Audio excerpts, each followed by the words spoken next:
J'espère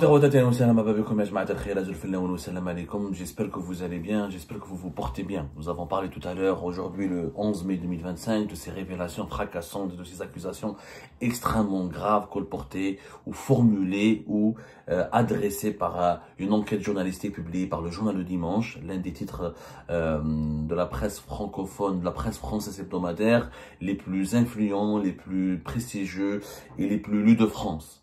Le GDD, vous pouvez revoir l'émission de tout à l'heure, a rapporté de nouveaux éléments, en citant des éléments, rapporté de nouvelles accusations contre les autorités algériennes dans l'affaire des agressions, des kidnappings, des enlèvements, des séquestrations, des menaces et intimidations ciblant orchestrées contre les opposants algériens à l'étranger, notamment sur le territoire français, en indiquant plutôt des éléments matériels nouveaux. L'enquête du GDD a parlé des messages et d'échanges entretenus entre le principal accusé de l'affaire Ahmed DZ avec deux diplomates en poste, anciennement en poste au consulat d'Algérie à Créteil et à l'ambassade d'Algérie à Paris, et qui ont été rapatriés précipitamment par l'Algérie pour leur éviter une arrestation et une inculpation officielle par les autorités judiciaires françaises. Les autorités judiciaires françaises, à travers le parquet national antiterroriste du tribunal judiciaire de Paris, ont convoqué officiellement ces deux diplomates algériens, et ils ont même demandé la levée de leur immunité, la levée de leur immunité diplomatique. Donc les autorités judiciaires françaises citent et accusent pour le moment deux responsables de la diplomatie algérienne, qui sont l'adjoint consul du consulat d'Algérie à Créteil et le premier secrétaire de l'ambassade d'Algérie à Paris, comme étant deux responsables ayant participé directement à l'organisation du kidnapping et de la séquestration d'Emir DZ, blogueur et cyberactiviste algérien. Mais le GDD ne s'arrête pas là, puisqu'il a parlé, comme on l'a expliqué dans l'émission précédente, d'un tracker qui a été placé dans le véhicule d'Emir DZ, et un tracker et l'exploitation technique ce tracker a mené vers une adresse IP liée au siège de l'ambassade d'Algérie en France. Il parle d'échanges avec un responsable des services secrets algériens à Alger. Il parle aussi d'une somme de 50 000 € qui a été utilisée pour rémunérer les exécutants de l'enlèvement d'MRDZ. Il parle de la fuite précipitée des responsables du consulat d'Algérie à Créteil et de l'ambassade d'Algérie, qui sont des éléments des services secrets algériens, plus exactement de la direction de la documentation de la sécurité extérieure, de l'enseignement extérieur algérien. Que pensent les autorités algériennes de ces nouvelles accusations? L'enquête du GDD, l'auteur de l'enquête, Mohamed Sifaoui, il clôture son enquête en disant que, sollicités par différents billets, les représentants d'Alger ont refusé de nous répondre. Les représentants de l'État algérien ont refusé de nous répondre. Nous avons insisté auprès de quelques sources que nous connaissons, pour leur demander des réactions officieuses. Aucune source officielle n'a voulu nous parler. Ni l'ambassade d'Algérie à Paris, ni le ministère algérien des Affaires étrangères, ni un diplomate déclaré, ni une source sécuritaire déclarée. Ce sont des sources officieuses qui ont accepté de nous parler en nous apportant les réponses suivantes. D'abord, en toute vraisemblance, les autorités algériennes démentent une nouvelle fois les graves accusations formulées par le GDD. Un nouveau démenti catégorique. Selon nos sources, tout ce qui a été révélé par l'enquête du GDD n'est pas versé dans le dossier judiciaire. Selon nos sources, dans le dossier judiciaire sur lequel travaille en ce moment, ou qui a été présenté en ce moment par le parquet national antiterroriste aux avocats des 3 personnes qui sont emprisonnées et placées en détention préventive, à savoir l'adjudant SR, qui travaille pour le consulat d'Algérie à Créteil, et 2 de ses amis, connaissances familiales, apparemment selon nos investigations, sont des membres de son entourage familial, qui sont des franco-algériens qui vivent dans la région parisienne et qui ont été incarcérés. Justement, selon le GDD, ces 2 personnes ont servi d'intermédiaires entre l'adjudant SR et les ravisseurs d'Ahmed DZ. Dans le dossier judiciaire, selon les sources algériennes à qui nous avons posé ces questions, auprès desquelles nous avons énormément insisté pour obtenir des réactions, dans le dossier judiciaire qui a été communiqué à l'ambassade d'Algérie à Paris, parce que les juges français du parquet national antiterroriste, pour convoquer, pour adresser leur convocation judiciaire, au lieutenant-colonel B, l'adjoint consul du consulat d'Algérie à Créteil, et le commandant SS, qui est le premier secrétaire de l'ambassade d'Algérie à Paris, pour justifier ces convocations, ils ont partagé des éléments du dossier judiciaire. Et les avocats des 3 personnes incarcérées ont accès au dossier judiciaire et qui est toujours en instruction. Il n'y a pas, selon nos sources algériennes, dans le dossier judiciaire, l'histoire du tracker qui a été placé dans le véhicule d'Ahmed DZ. Il n'y a pas, dans le dossier judiciaire, selon nos sources algériennes, les échanges cryptés entre l'adjudant SR et les 2 diplomates, à savoir le commandant SS de l'ambassade d'Algérie à Paris et le lieutenant-colonel HB, qui est l'adjoint consul du consulat d'Algérie à Créteil, avec ce qui est présenté par celui qui a été présenté par le GTD comme étant le lieutenant-colonel Mouad, le colonel Mouad, ancien haut responsable de la DDSE, le service de renseignement extérieur. Ces échanges, le tracker ne figure pas dans le dossier judiciaire. Nos sources algériennes affirment même que dans le dossier judiciaire, il n'y a pas cette fameuse localisation géographique ou ce bornage de téléphone de l'adjudant SR tout près du lieu de séquestration d'Ahmed DZ. Nos sources algériennes affirment que dans le dossier judiciaire, il n'y a qu'un seul élément qui a été versé, c'est la localisation de l'adjudant SR à 500 mètres du lieu de l'enlèvement, voilà, du lieu de l'enlèvement d'Ahmed DZ le 29 avril 2024. Que les autres éléments matériels qui incriminent les autorités algériennes et qui ont été cités par l'enquête de GTD ne figurent pas dans le dossier judiciaire. Donc pour nos sources algériennes, il s'agirait d'une manipulation. En tout cas, c'est ce que les sources algériennes considèrent. Ils considèrent qu'il y a une manipulation derrière cette enquête dont l'objectif est de faire pression sur l'Algérie pour libérer Boualem Sansal. Voilà comment les sources algériennes perçoivent l'objectif de cette enquête journalistique. Il s'agirait donc d'une pression exercée selon ces sources algériennes, comme la libération de Boualem Sansal n'a pas été actée, comme les autorités algériennes ne veulent pas libérer Boualem Sansal. Visiblement, selon nos sources, il y aura un procès en appel de Boualem Sansal et que la peine de Boualem Sansal sera aggravée de 5 ans à 7 années supplémentaires, d'après ce qui est en train de se décider dans les coulisses du régime algérien. Et donc, comme Boualem Sansal ne sera pas libérable, ni libéré, il y aurait eu une pression exercée par une partie des autorités françaises pour bousculer, on va dire, pour titiller, pour bousculer et pour incriminer les autorités algériennes dans l'affaire Ahmed DZ. Ce serait une réaction, une riposte de la part des partisans de Boualem Sansal dans ce bras de fer qui oppose l'Algérie et la France. Ça, c'est ce que des sources algériennes nous ont fait parvenir comme réaction, comme explication. Nous, par objectivité, toujours par neutralité, parce qu'on cherche la vérité, parce qu'on n'est pas en train de dire qui a raison, qui a tort. On est en train de chercher la vérité, rien que la vérité, parce que nous voulons rester professionnels et informer l'opinion publique française et algérienne de la manière la plus correcte, la plus neutre, la plus juste possible. Il est de notre devoir de donner la parole à tout le monde. On s'est rapproché de l'auteur de l'enquête, Mohamed Sifawi. On l'a appelé, on lui a posé des questions. Mohamed Sifawi nous confirme, comme le dit dans son enquête, qu'il avait consulté plusieurs documents. Il le dit lui-même dans l'enquête.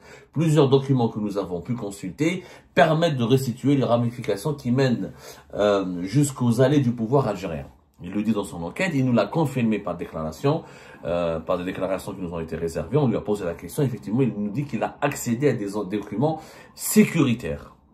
Mohamed Sifawi, il a été très honnête, il a dit il n'a pas eu accès au dossier judiciaire, il a eu accès à des dossiers sécuritaires, c'est-à-dire des notes de synthèse, des rapports sécuritaires, des rapports des enquêteurs qui sont en train de travailler sur l'affaire, entre autres sur l'affaire Ahmed DZ et sur le dossier délicat des opposants algériens qui ont été agressés, ciblés ou menacés par le régime algérien alors qu'ils sont réfugiés sur le territoire français.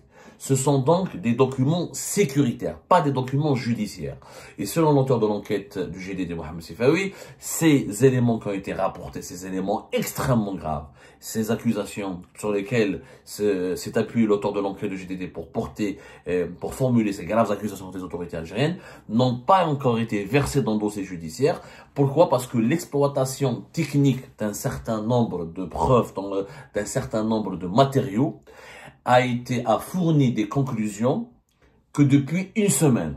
Il y a à peine de cela une semaine, l'exploitation technique menée par les services de sécurité français sur certains matériaux, comme le tracker qui a été retrouvé à bord du véhicule calciné d'MLDZ, comme les appareils électroniques qui appartenaient à l'adjudant SR, leur exploitation technique a pris du temps et les conclusions de cette exploitation technique, c'est-à-dire des enquêtes menées, l'analyse des logiciels, l'analyse des contenus qu'il y avait dans les smartphones, les outils informatiques de l'adjudant SR, son ordinateur, ses smartphones, ses flash disks, etc. L'analyse technique du tracker qui a été retrouvé dans un très mauvais état parce que le véhicule a été calciné, mais il y a toujours des pièces électroniques, des cartes des puces, et toujours un matériel ou des matériaux électroniques qui sont retrouvés même dans un mauvais état. Il y a dans les pays développés comme la France, le Japon, les États-Unis, les grands pays industrialisés, les services de sécurité de ces pays-là ont les outils informatiques, ont les outils industriels qui permettent de restituer la mémoire vive de ces éléments, de ces matériaux électroniques. Donc l'analyse, l'exploitation physique, l'exploitation technique de ces matériaux physiques a permis d'aboutir aux conclusions qui ont fourni des informations aux enquêteurs des services de sécurité français, et sur la base de ces documents et ces informations ont été décrites, retracées, précisées, indiquées dans des rapports sécuritaires auxquels, dans des documents et des rapports sécuritaires, dans des documents et des rapports sécuritaires auxquels l'auteur de l'enquête de GDD a pu accéder. Donc, ces éléments vont être versés dans le dossier judiciaire et seront, comme on dit, judiciarisés. C'est-à-dire que les juges du parquet national antiterroriste vont les utiliser ou vont les inclure prochainement dans leur investigation, dans leur instruction judiciaire. Donc, ce sont des éléments sécuritaires pour le moment. Ce ne sont pas des éléments judiciaires. L'auteur de l'enquête a été extrêmement honnête là-dessus. Qu'est-ce qui va se passer dans les jours à venir? Où les justices françaises, la justice française, à travers le parquet national antiterroriste, va confirmer ces informations, les informations qui ont été révélées par le JDD. Il va utiliser ces éléments, nouveaux éléments physiques, encore une fois, c'est des éléments physiques, c'est des éléments matériels, à savoir l'exploitation, les conclusions, les rapports sécuritaires qui sont issus de l'exploitation des smartphones et outils informatiques de l'adjudant SR et du tracker de l'objet qui a été retrouvé à bord du véhicule d'MLDZ. Et donc, ils vont renforcer les accusations et la mise en examen des principaux suspects qui sont cités dans l'affaire MLDZ. Ça peut permettre au juge français d'adresser des convocations à d'autres nouveaux suspects. Ça pourrait être le colonel Moued, ça pourrait être le patron de la DDSE, le général Sader, ça pourrait être l'ancien patron de la DDSE algérien, le général Mahana Djebal, ça peut être d'autres responsables de l'ambassade d'Algérie. L'enquête se poursuit en réalité. L'enquête se poursuit et elle risque d'aboutir à de nouvelles révélations. L'auteur de l'enquête d'ailleurs nous promet un troisième volet. Il y a un troisième volet qui est en cours de préparation et que le GDD pourrait publier dans les semaines à venir. Donc, il y aura éventuellement de nouvelles révélations puisque l'enquête sécuritaire progresse et l'enquête judiciaire progresse. Donc, tout n'est pas encore bouclé. Les investigations sécuritaires et judiciaires n'ont pas encore définitivement abouti. Donc, l'enquête est toujours en cours. Il se pourrait qu'il y ait d'autres révélations. Comme c'est une enquête qui s'appuie sur des éléments matériels, les éléments matériels, leur exploitation, vous savez, quand on exploite des smartphones, retrouver l'historique, les contenus, etc. C'est un travail qui prend beaucoup de temps, d'autant plus que j'imagine que l'adjudant SR aurait effacé ces conversations, a effacé ces données. Est-ce que c'est le même smartphone qui a été utilisé au moment de l'enlèvement des advis ou pas? On ne sait pas. Donc il y a beaucoup de zones d'ombre encore que soulève ce dossier-là. Du côté des autorités algériennes, les sources les plus proches des autorités algériennes sont toujours dans le démenti. À chaque fois qu'on leur pose des questions, elles sont toujours dans le démenti. Quand on leur a parlé de la question du tracker, Une source algérienne nous a dit, mais il faut être vraiment fou, il faut être vraiment con pour que les services secrets algériens téléguident ou utilisent ou, comment dirais-je, utilise un tracker à bord du véhicule de MDZ pour le relier à une adresse liée à l'ambassade d'Algérie. C'est-à-dire ils ne vont pas se griller. À moins que les services secrets algériens sont devenus amateurs, sont devenus des pieds nickelés, c'est-à-dire des personnes qui bâclent, qui sont pas rigoureuses, qui sont pas disciplinées, qui sont pas des professionnels, ce serait vraiment invraisemblable. En tout cas, les sources algériennes mettent en cause le récit, remettent en cause le récit qui a été rapporté par le GDD. Ce sont des réactions officieuses. Il n'y a pas de réaction officielle. Donc, en l'absence de réaction officielle, le doute est permis. Donc, moi, je ne comprends pas, encore une fois, pourquoi les autorités algériennes ne réagissent pas, parler en répondant aux faits. En répondant aux faits. Et surtout, le point le plus dérangeant, c'est le départ de ces responsables algériens qui ont été rapatriés en Algérie juste après le déclenchement des enquêtes sur l'affaire Ahmed Dezed. Il s'agit du premier secrétaire de l'ambassade d'Algérie à Paris. D'ailleurs, une source nous dit que c'est pas vrai. Il avait quitté bien avant juillet 2024, qu'il avait quitté, qu'il avait demandé une mutation à l'étranger pour des raisons familiales. Quant à l'adjoint consul de Créteil, il a quitté, il aurait été il n'y a pas de raison, il n'y a pas d'information vraiment crédible qui circule pour justifier son départ et son rapatriement en décembre 2024. Donc le départ de ces deux personnes, les deux suspects, les deux accusés, ils sont plus suspects, là ils sont accusés puisque les autorités judiciaires françaises ont demandé la levée de leur immunité diplomatique. Donc ils sont plus suspects, ils sont accusés. Donc leur départ précipité renforce les doutes ici en France et renforce les suspicions des autorités françaises concernant leur implication et concernant leur engagement réel et effectif dans l'organisation du kidnapping, de la séquestration d'Ahmed Dezed. Voilà ce que nous avons pu obtenir comme réaction. C'est un travail extrêmement difficile. Encore une fois, notre mission à nous est de se poser, de rapporter une information la plus juste, la plus vraie et la plus proche de la vérité, en tout cas pas la plus proche, mais la plus vraie possible. Nous voulons donc donner la parole à tout le monde. Nous voulons, si on veut donner la parole à tout le monde, pourquoi? Parce qu'on croit à l'équité, on croit à l'intégrité journalistique, on cherche encore une fois à comprendre ce qui s'est passé. On n'est pas là pour juger, on n'est pas là pour se venger, on n'est pas là pour accabler. Ça, c'est la justice française, il y aura un procès, c'est à elle de juger, c'est à elle de rendre des verdicts. Nous, on est là pour rendre des éclairages et des analyses afin de permettre à tout le monde, que ce soit en France ou en Algérie, d'accéder à des informations fiables qui leur permettront de mieux se positionner par rapport à ce dossier délicat et qui devient une bombe à retardement et qui risque d'amener l'Algérie et la France à consommer une rupture. Parce que des opérations de ciblant des personnes, ciblant l'intégrité physique de personnes réfugiées sur le territoire français, c'est une grave violation de la souveraineté d'un État, c'est une grave menace contre l'ordre public, c'est une grave menace contre la sécurité nationale d'un État. Donc ça pourrait, et les accusations de barbouzerie, de kidnapping, de séquestration, de tentative de meurtre, d'agression physique menées contre des opposants par des autorités algériennes, ces accusations sont extrêmement déshonorantes et affligeantes.